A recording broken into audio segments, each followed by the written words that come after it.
சொல்கிறேன்.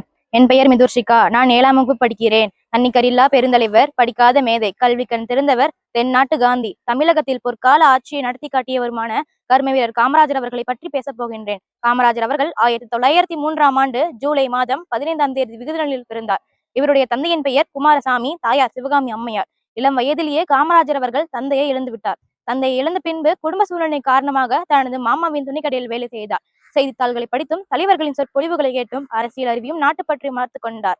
விடுதலை போரில் வீரர் திரு சத்தியமூர்த்தியின் வாரிசாக விளங்கியவர் காமராஜர். ஒத்துழையாமை இயக்கம், அந்நிய துணியிருப்பு, சட்ட மறுப்பு இயக்கம் முதலிய போராட்டங்களில் ஈடுபட்டு 9 ஆண்டுகள் சிறை சென்றுள்ளார் என்பது குறிப்பிடத்தக்கது.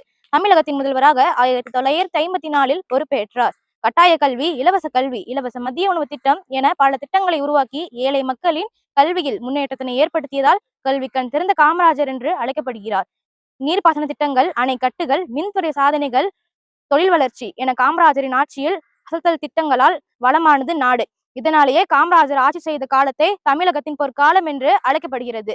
1963ஆம் ஆண்டு அகில இந்திய காங்கிரஸ் கட்சியின் தலைவராக பொறுப்பேற்றார். லால் பகதூர் சாஸ்திரி, இந்திரா காந்தி ஆகியவர்களை பிரதமர அரியணையேற்றி தான் ஒரு கிங் மேக்கர் என நிரூபித்தார். கர்ம வீரர், படிக்காத மேதை, ஏழை பங்காளர், பெருந்தலைவர், தென்னாட்டு காந்தி, கல்வி திறந்த காமராஜர், கிங் மேக்கர் என பல சிறப்பு பெயர்களால் அழைக்கப்படுகிறார். காந்திய நெறியில் வாழ்ந்த காமராஜர் அவர்கள் 1975ஆம் ஆண்டு அக்டோபர் 2ஆம் தேதி தன்னுடைய 72வது வயதில் காலமானார். 1976ஆம் ஆண்டு இந்திய அரசின் மிக உயரிய விருதான பாரத் ரத்னா விருது அவருக்கு வழங்கப்பட்டது. மனிதர்கள் மாணிக்கத்தை, கல்விக்கண் திறந்த கடவுளை காலம் முழுதும் நினைத்து போற்றுவோம், அவரின் வழி நடப்போம். நன்றி.